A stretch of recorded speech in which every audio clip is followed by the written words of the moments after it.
Pemirsa, warga desa Muara Penimbung Ulu Indralaya Ogan Ilir dihebohkan dengan penemuan bunga bangkai yang tumbuh di perkebunan milik salah satu warga di sana.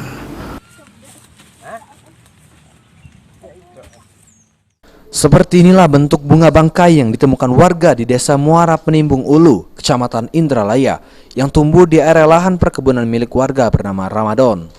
Kemunculan bunga bangkai ini sendiri pertama kali diketahui pada Sabtu malam lalu saat Ramadan mengecek pagar kebun miliknya.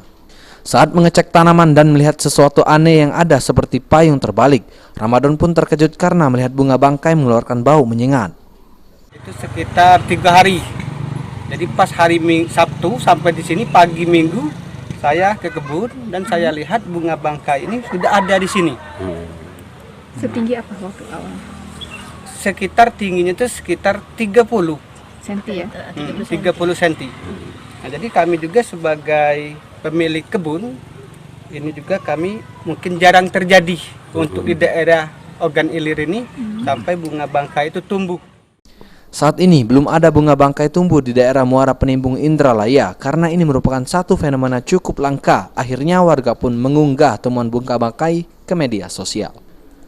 Ahmad Romawi, PAL TV.